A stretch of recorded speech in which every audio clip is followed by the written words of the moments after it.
Oh boy TV, I wasn't expecting to do a second video today because there's been family trauma. If you've seen the video previous to this, you'll get it.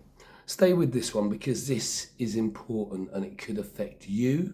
It could be affecting you. It could affect somebody you know, and it could even present danger to your children. This is very serious. Because of my last video, I've had quite a lot of direct contact. Some from people that I know well. Now, therapy is something that I have time for. Irrespective of the idea of it actually managing to fix anything, at its bare minimum, it's very good. It's a very good space to be able to vent your innermost feelings and memories and stories of your past that maybe you wouldn't even share with your best friend or your partner because of the stigma that one attaches to the self. So, and I have a single rule with therapy, and I've been let down personally on this in the past. If the therapist you're dealing with hasn't actually experienced the problems and the issues you're having. So, for instance, if it's a drug dependency or an alcohol problem that you have, you need to be talking to somebody that's been through that, because only they will truly be able to understand where you come from. But becoming a doctor, and it should be becoming a psychotherapist, should involve years of training and observation by others. And there should be complete and utter clarity about the history of the therapist that you're dealing with, or maybe entrusting your children to be dealing with. My own children have had therapy in the past, and it can be of a great help. So this isn't dissing therapy. This is a warning about the relationship you have with your therapist and what you know about your therapist. So, having the previous video talked about the danger of the psychiatry industry, I want to talk about the potential danger that you have when you walk into a therapist. You make a contract of agreement to begin with that what you say stays in the room, unless you're of danger to yourself or a danger to others, and that's all fair enough. But what do you know about this person? Do you know whether your therapist is taking a psychoactive drug prescribed by a psychotherapist, by a psychiatrist? Do you know that? Is that something that they should have clarity, that they should be transparent upon? Is that something that they should have to say? Because let me tell you, for me, if I found out that somebody I've been sharing my innermost considerations with, and my past and my history and things that are really deep, I want to know that they're cognitively well. Not that they're coping, not that they're blank because they've had all of their emotions numbed completely, like Brave New World Soma, because that's what SSRIs and benzos end up doing, quite literally taking away emotion. You can say to somebody, "No, your so-and-so has just died." They'll go, "Oh, that's terrible, isn't it? Oh, you've just won £10 million. Oh, that's amazing, isn't it?" There's not going to be any or because that's been numbed away.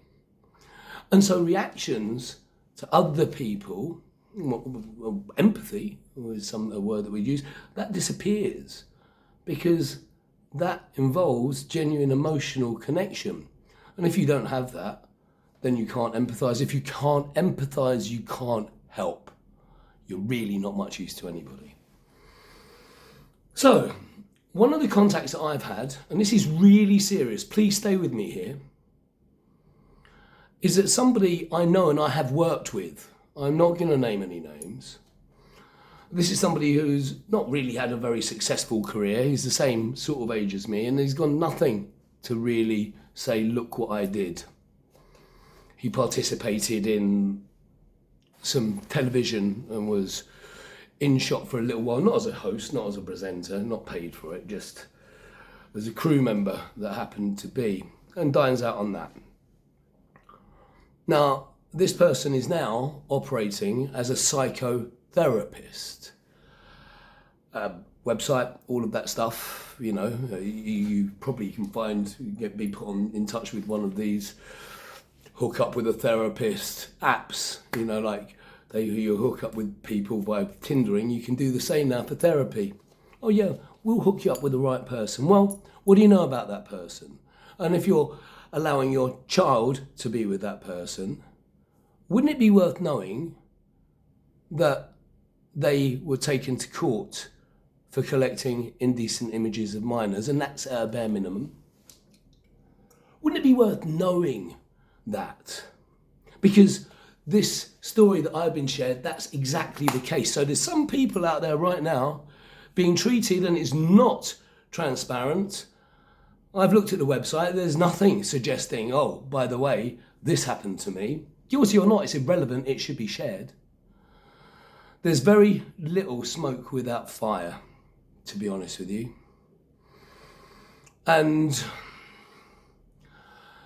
that's something that's really distressing. Now, what if there are other things? I don't know, I'm just putting this out there, that we put a lot of faith and trust in somebody that is qualified. Well, where does the qualification come from? Because nowadays, you can buy a course online to become a psychotherapist. It's a little bit like a psychiatrist judging people by ticking a list given to him or her by a drug company. So this is just advice. If you're in therapy, using a therapist, which is, I totally am not suggesting for a second that's a bad thing to be doing. I'm suggesting it's a ridiculous thing to do to not know who they are, and what their previous life has been, and what drugs they are taking right now. Not what drugs they've taken in the past. I know quite a few therapists that are ex-addicts of varying types, and they're the best because they know the pain that the individual they're dealing with is going through. They have genuine empathy because they've crossed that barrier. If it's a couples therapy, there's no point, and this is something I have experienced myself, there's no point in going to a couples therapist if that person, male or female, hasn't already been through at least one major marital or relationship breakdown in their life. Because what they're doing is quoting from books. Well, I can read a book, it doesn't give me experience, and experience is what matters.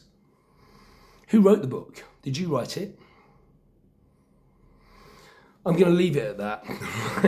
I'm going to try tomorrow to bring a little bit more joy into Old Boy TV's videos, but it's going to become a little bit more real, a little bit less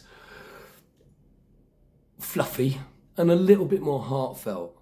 Right? The remit of this channel is what I'm trying to do with myself is trust me, not do research. How do I know where it all came from? Oh, well, yeah, I've got a degree. I know everything about this because I've got well, where did the books come from? Who wrote the books? And who's the person that gives you? Oh, is it the state? The people that steal money from you and then make bombs and guns with it and go killing other people and then bring them all back over to the country that you live in as well and make you pay for that too? Is it that gang that gives qualification? And one thing that I'd like to suggest, how arrogant is the man that imagines he can qualify another, and how weak is one that suggests he needs it. This is Old Boy TV. Like, share, subscribe, all that.